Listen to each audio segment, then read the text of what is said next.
Okay, I'll try to reach you without the speakers. First, can you hear me okay in the rows in the back? Okay, perfect. So I will be talking about Petra today. As you know, in the Ruby ecosystem you have to find nice gem names, which are also meaningful. So I thought about it's something about transactions, and they are somehow persisted. So persistent transactions, Petra. And I also have a logo design. Unfortunately, can't draw that good, but hope you like it anyway. So a bit about my motivation. And my background is I built quite some ticket booking engines and also post-publishing platforms in the past, and I noticed that the same problem occurs a lot of times. Like you have to persist some data for the user, but only for him. Someone puts an item in his shopping cart, only he can see the shopping cart, no one else can. Or in WordPress, I make changes to a post, I can click on preview, I see it in my site, but no one else can see this yet. So what you're usually doing here is you're building structure, which is basically a copy of what you already have. You somehow have to make a copy of your post and only show it to the user with the original post unchanged. So after a while I thought, isn't there a way to abstract this? And this whole only I can see changes I made but no one else can, this sounded a lot like transactions. Can you raise your hand once if you heard about or used transactions in the past? Okay, yeah, you're Rails programmers, so many of you are, so I guess you have. A quick info about transactions for those who haven't used them in the past. A very short one. So basically a transaction means it's a sequence of instructions that may only be processed completely or not at all. So you don't have a half-baked state in your application. Either everything is done or nothing is done. And as I said, what you do inside a transaction, it's like Las Vegas, it stays inside the transaction. So until you decide, now I want to share it with the world, no one can see it. So these are the key concepts of that. And this is one of the classic examples when you study computer science. It's basically, you have what was that? Bad programmers. There was a talk yesterday always talking about programmers who break your code on purpose. I like those guys, they make great examples. You don't want them in your company, of course, but. So let's take this withdraw method, which you give a bank account that you want to withdraw money from and an amount to withdraw. Let's say our programmer gets the account balance first, saves it in a variable, and then compares the balance to the amount actually that the user wants to withdraw. And of course, you may only withdraw as much money as you have on your account. Now, as we are working with Rails, you know that there may be many requests at once. So it might happen that we get the balance, save it in our balance variable, and in the meantime, someone else makes a withdrawal from your account. But we don't see this change. We still think we are in the plus, in the positive amount. So in this case, in the end, we'll have a negative amount on our bank account. So this is where atomicality comes into account. We want this whole method to be processed at once. We don't want steps to be interrupted. Just a quick excursus. So basically, every one of you, if you are a Rails programmer, you have worked with transactions, whether you know it or not. Whenever you use active record, everything you do when you are saving, updating, creating records, everything is done inside the transactions, inside the transaction.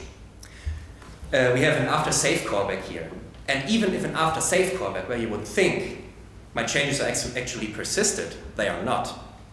Someone else using the application wouldn't see them yet. Only if you're using after commit, which is a hook which is less often used, these things are actually visible. This of course means if an after save callback, which actually happened a few times in an application I worked on, if an exception is raised there, all of your changes are undone and you have to handle that, which is a bit surprising for developers at first. Okay, so if Active Record or Rails already has transactions, why another transaction system? These Active Record transactions are only using the underlying database, so MySQL or What's SQLite? And the main part when you're using Rails is transactions can't be built over multiple requests. You can't say, okay, I have a form for the user where he can fill out some stuff, and on the next page he has to fill out his next details, like a wizard process. You can't build a transaction over multiple steps because it's only in the database, which is basically a transaction reset on each request. This was a lot of information, so I thought I'd just show you, if I find my browser, that is, a simple application. Okay, can you read that? Yeah, okay. So it's a very basic user management system. Like, it's this blog application that every Rails user does in his first tutorial. So let's say I want to add a user now. His name is, good German name. And of course, with his name, he's a moderator. What else? Okay, there he is, our Klaus Peter moderator. And looks like a normal Rails application, right? I created it, I can reload the page, he's still there. Now let's see if I open a new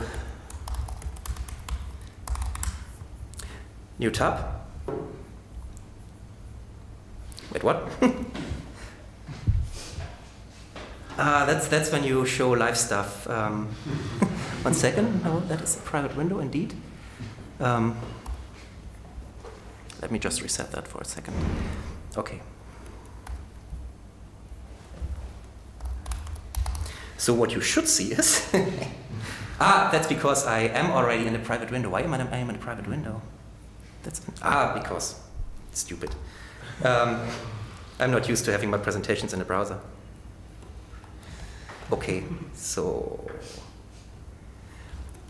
it seems that Firefox shares things over private windows. Interesting. So now I have my normal window. Here I create my Klaus Peter. He's a hacker. Klaus Peter the hacker. No, thanks. Okay, looks normal. Now I open a private window. And he isn't here. This is what I initially expected. So this is happens. So yeah, in this window, I see Klaus Peter. In this window, I don't see him, like a ninja. Only shows to people he wants to. So what happened here is, when I created this new user, from now on, I'm in a transaction that is only visible for me. I could only also say this foobar guy, even if he's an admin. I don't really trust that guy, so yeah, be gone.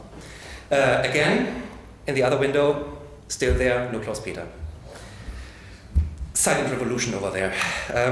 So now I have the choice to either commit the transaction, to actually apply the changes that I made, or to say I was quite happy with the state I had before. I can show you both. So now reset. We are back here to foobar, and we are no longer in a transaction. Once, let me add him again. Another good one. And this time, foobar is actually gone for good, and I commit my changes. Now in my other window, Hans Dieter took over, and we don't have an admin anymore. Okay, so doesn't look too magical yet, right? You can write this yourself, you can add all the changes to a session, apply them again, and I mean, it's not difficult to write a data structure that does this for you. But this is exactly what I wanted to avoid, having to write this every time I needed it. So I can show you the user's controller code. And that actually looks pretty normal, doesn't it? It looks like your normal create, read, update, edit, destroy actions. Not much the developer actually has to do here. The only thing that you might see is there is this little petra keyword here, or petra method call, but that's it. So yeah, question here of course is, how does this work? And the easy answer is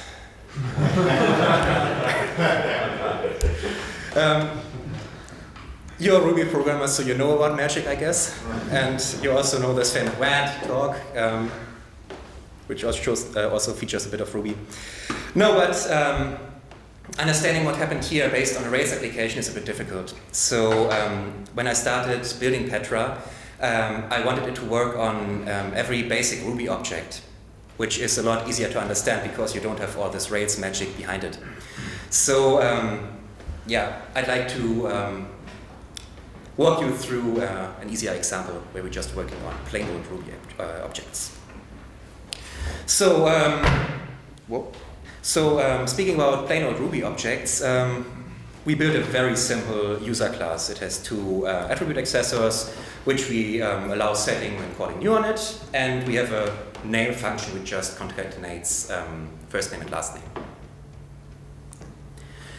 Now, we want to use this user inside a transaction. This is what happens in the background of the Rails application. Here we do it explicitly. We create our new user, who's named Fubar again, of course an admin. And now we just say, okay, from now on I want to be inside a transaction. And I want this transaction to be named TR1. If you wouldn't give an identifier, it would build one for you, but you would have to save it somewhere because you want to resume it. So inside there, we set a new name for our user. We want to mock him a little, so we call him Moo.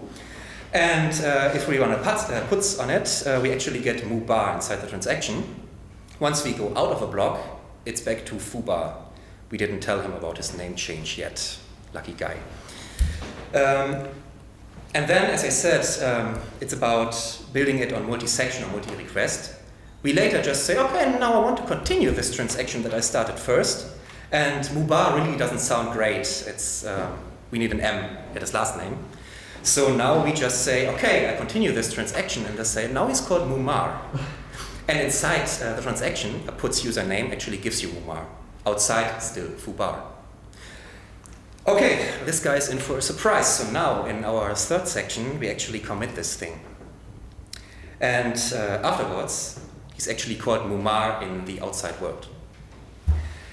Just so you know, I'm not joking around here.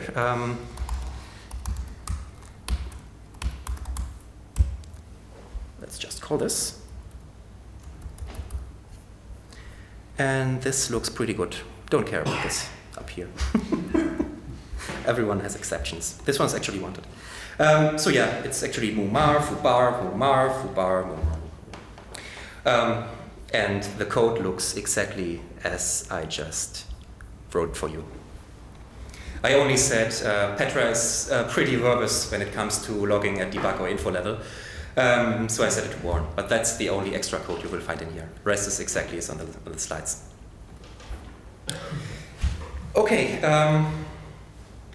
one thing that also happens a lot is if I'm working in my own little rainbow world inside a transaction, what happens when someone in the actual world changes what I'm currently working on? Let's say I have this user renaming it from Fu to Mu, and someone else in the outside world decided to also rename him. What happens here? Who's right? It's the same what happens when you have merge conflicts in your GitHub or in your Git repo. You have to decide who's right, or Git will tell you that you both changed it.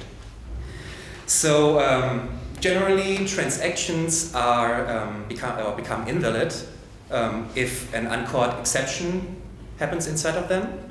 This also happens, what we saw in an after save callback. If an exception happens, Rails will simply undo all your changes. And if the state of the outside world changed, as I said. This is not only when we both changed something, but imagine if you read a value and based your whole operation on this value, and since someone else changed it on the outside, all the stuff that you did was built on false promises. So yeah, you can't be sure that what you did is actually right anymore. So yeah, let's build a simple example here.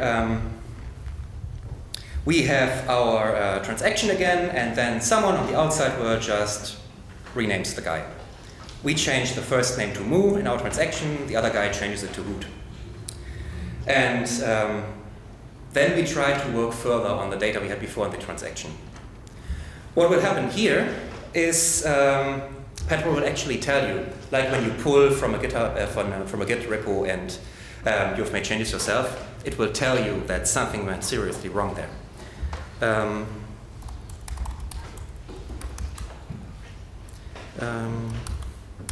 Nope. So the important line is actually the bottom one. It tells you that you changed the attribute first name and the other one has changed the attribute first name. This doesn't give you much. Your program will just crash and you won't have much fun. So question is, what can we do with this? And Git will automatically insert these lines telling you about their changes and our changes.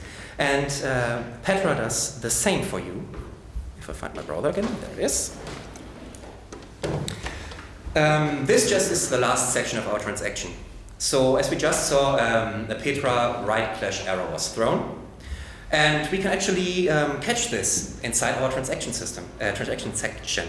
So, and okay, we just say if their value or what they renamed the attribute to is shorter than what we did, I just say he didn't really put enough effort in there, right? I mean, we were clearly better. So, yeah, of course, we use ours. And then we have a few options on how to resume here.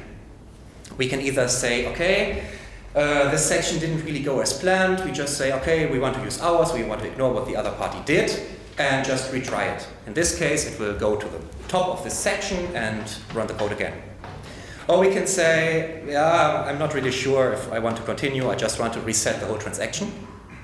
So clearing all the sections that we did before. Or I say, well, everything's handled, everything's fine, let's continue. In this case, it will just jump back to puts username and continue with what it does. Usually when I explained this to people, they were like, yeah, retry, oh, makes sense. Reset, oh, sure. Reset everything, continue, yeah, let's just jump back, use a goto. What? Okay, so you can just jump back to places you were before in Ruby? Sounds a bit like, weird, right? Has anyone done this before? Anyone used goto programming in Ruby? Nobody? Oh. Quick basic here. So yeah, Petra uses a function called continuations in the background, which basically means whenever I say, okay, here is a continuation save point, Ruby saves a copy of the stack, of your current program stack, and is able to restore it at a later point. This sounds really awesome, and it's a lot of fun working with it, but keep it a mile away from production code because you're never sure what happens.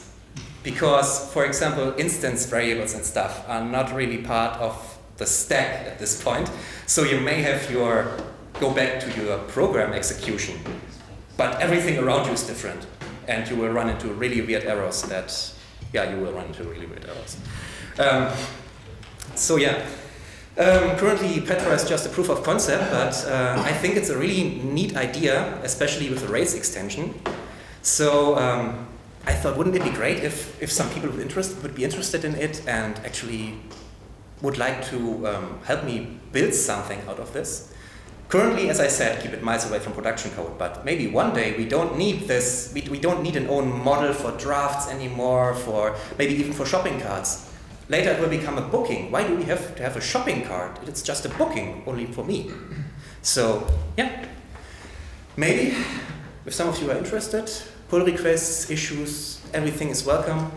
There are currently a few bugs I knew about and I know about, which I didn't include into this presentation. But, yeah. Yeah, thank you. If you have any questions, please let me know. Otherwise, hope you enjoyed.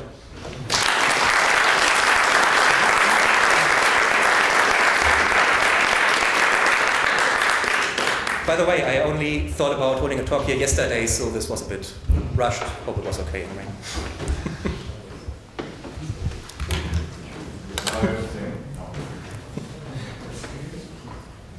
Okay, any questions as you're still here, or it's just comfortable in here? Yeah? Have you thought about when you have a database in the background and somebody deletes an object, and in a transaction you change an object and you go with continue, would it recreate this, or what should happen in your mind? Should it recreate that object in the database and after that set the new value, or should that not be possible at all? That's in the end the same as if you changed it and another one changed it. Oh, sorry, yes. So the question was, if someone outside our transaction deletes a record that we changed inside a transaction, so what should happen? It's actually deleted, but we changed it. Should it be recreated by us? In the end, this is the same as when I change an object and someone else changes an object. It's a right clash. So in the end, the developer or delegated the user has to decide what to do here. Yeah, but recreating an object is like different from recreating an object in the database. Exactly, it will have a different ID. You're completely right. This is currently not implemented, but in the end it would have to work this way. There's no way to restore the state you have in your transaction. You have to work on the new data that you got, or you have to wait on a new object in this case. Also, transaction handling is based on a lot of log entries. Basically, whenever the user does something, Petra saves, okay, he changed an attribute, he saved, he deleted, and so on. And we are then replaying this list. This works fine on a local file system. I also built an adapter for this based on Active Record. It's currently 8 times slower, I think, than the file system one, as we also need a logging system. Once you decide to commit a transaction, no one else is allowed to change the object anymore. So yeah, a lot to do, but it's quite extensible already. You can see this on the GitHub repo. You can build your own adapters for persistence, for log entries. Yeah. Any other questions? Okay.